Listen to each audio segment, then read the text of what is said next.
नमस्कार दोस्तों। आजकल फिर एक बार चर्चा महिला आरक्षण विधेयक परिसीमन विधेयक को लेकर के फिर हो रही है कि क्या ये मानसून सत्र में मोदी सरकार परिसीमन विधेयक बिल और महिला आरक्षण से संबंधित विधेयक लाएगी या नहीं लाएगी। तो मैं आपको बता देना चाहता हूँ कि भारत में अब तक परिसीमन से संबंधित जो विधेयक लाया गया वह 4 बार लाया गया। 1952, 63, 71 और फिर 2001 में। लेकिन इस विधेयक में या इससे संबंधित कानून में कुछ सीटें बढ़ाई गई थी जो 1971 के बाद, लेकिन 42वें संविधान संशोधन अधिनियम 1976 के द्वारा इसे संविधान संशोधन विधेयक ला करके स्वर्गीय श्रीमती इंदिरा गांधी ने ऐसा प्रावधान किया कि सीट तो नहीं बढ़ेंगे, लेकिन जनसंख्या के आधार पर सीटों के सीमाएं परिवर्तन किया जाएगा, लेकिन लोकसभा के सीट की संख्या नहीं बढ़ेगी। इसी के परिणाम स्वरूप 2001 में जो वाजपेयी जी की ही सरकार थी, उन्होंने परिसीमन विधेयक लाया, जिसे 2002 में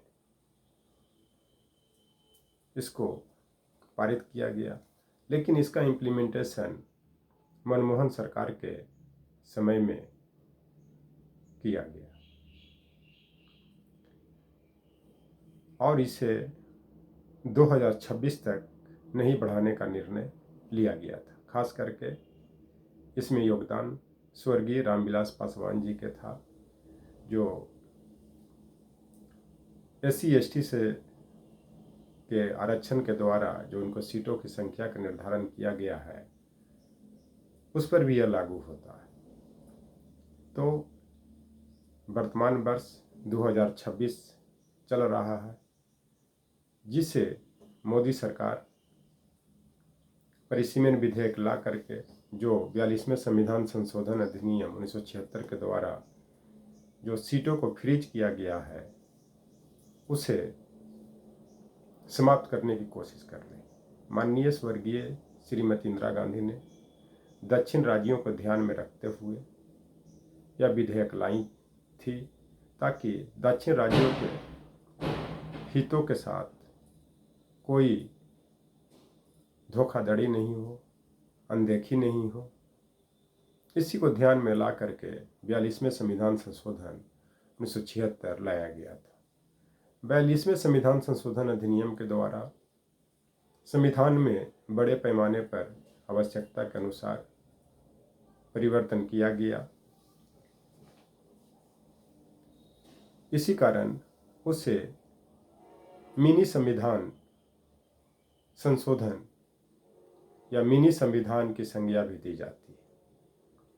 लेकिन वर्तमान मोदी सरकार के पास 2/3 बहुमत है नहीं कि यह परिसीमन बिल को लाएंगे, और जो ये कह रहे हैं कि राज्यों की सीटों में 50% की वृद्धि की जाएगी और महिलाओं के लिए सीट का आरक्षण किया जाएगा,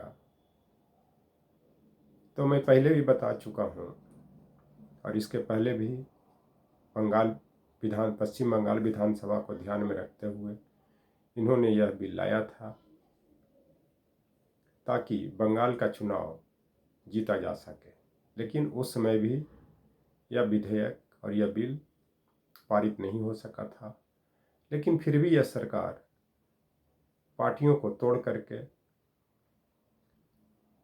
या खरीद फरोख्त करके, हॉर्स ट्रेडिंग करके इस विधेयक को पारित करवाने की कोशिश कर रही है।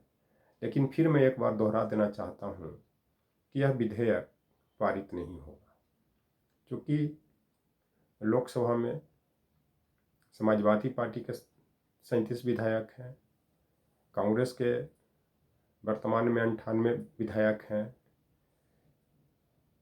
इसके साथ साथ जो तमिलनाडु के पूर्व मुख्यमंत्री M.K. स्टालिन की जो पार्टी के सांसद हैं, वो भी इस विधेयक की समर्थन नहीं करेंगे। उसका कारण यह है कि यदि यह परिसीमन विधेयक पारित हो गया तो मोदी सरकार अपने मन मुताबिक सीटों का निर्धारण करेंगे, सीटों के सीमाओं में परिवर्तन करेंगे और इनकी पूरी कोशिश होगी कि वो सीट इनके समर्थक और इनके मन मुताबिक बनाया जाए, ताकि लोकसभा और विधानसभा के चुनाव में अधिक से अधिक संख्या में इनके उम्मीदवार विजयी हों।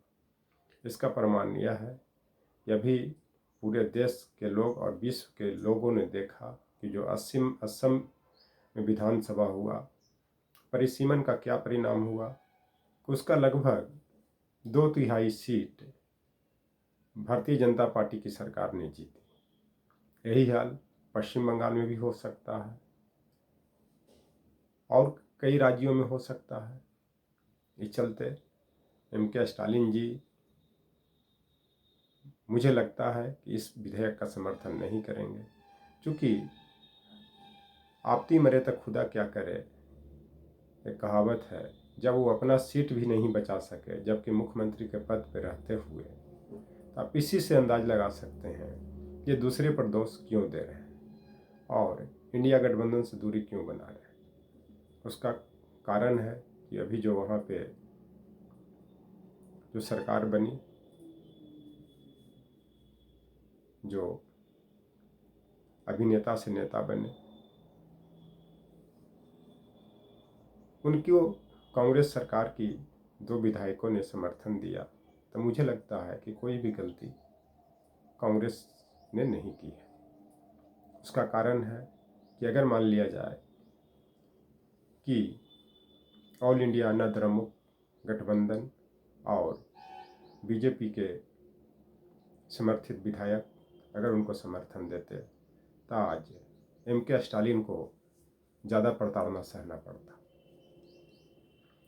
इस चलते लोग जो उम्मीद लगा रहे हैं कि M.K. स्टालिन की पार्टी और अखिलेश यादव की पार्टी में टूट होगी, तो फिर मैं एक बार बता दे रहा हूँ कि M.K. स्टालिन जी की जो DMK पार्टी है और अखिलेश यादव जी के जो समाजवादी पार्टी के जो सांसद हैं, उनके विधायक इधर से उधर कहीं नहीं होने वाले। तो मुझे लग भी रहा है कि सरकार, मोदी सरकार ऐसी गलती नहीं करेगी कि बार बार सत्र के दौरान इनका विधेयक गिर जाए। बची खुची कसर इनको कांग्रेस जनता पार्टी के समर्थन में नीट UG, पेपर लीक और नौकरियों में अन्य भ्रष्टाचार से संबंधित जो आंदोलन चल रहा है, वो भी इस सरकार को हिलाने या गिराने का काम कर सकती है, क्योंकि डूबते हुए नाव पर कोई सवार होना नहीं चाहता है। वह हमेशा जो सफलतापूर्वक जो नाव को नदी पार लगा दे, उसी पर सवार होना चाहते हैं। तो इस संदर्भ में गजानन मुक्ति बोध ने ब्रह्म राक्षस कविता में तीन चार पंक्तियां लिखा है। पीस गया वह भीतरी और बाहरी 2 पाटों के बीच, ऐसी ट्रेजेडी है नीच।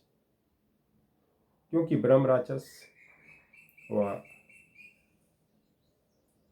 भीतरी, कभी वो अंदर के संघर्ष से, कभी बाहर के संघर्ष से वह कोई निर्णय नहीं करता है। अंततः उस त्रासदी में उसकी मौत हो जाती है। उसी तरह से मोदी सरकार भीतरी माने संसद के लोगों से, चाहे वो विपक्ष के हो, चाहे इनके अलायंस के सांसद हों या इनके पार्टी के सांसद हों, और बाहरी जो जंतर मंतर पर सोनम वांगचुक और अभिजीत दीपके के नेतृत्व में जो नीट यूजी पेपर को लेकर के आंदोलन चला और चल रहा है, और संसद मार्च के दौरान उन पर जो बुरी तरह पुलिसकर्मियों के द्वारा जो हमला किया गया और पुलिस के द्वारा मारपीट की गई, उससे भी ये प्रभावित होंगे और इनको ज़्यादा नुकसान होने की संभावना है। इस चलते परिसीमन विधेयक और महिला आरक्षण विधेयक पर खास करके ओबीसी, एससी, एसटी लीडर्स और पार्टियों को बहुत सतर्क रहने की ज़रूरत है, एकजुटता दिखाने की ज़रूरत है। तभी ओबीसी, एससी, एसटी का कल्याण होगा।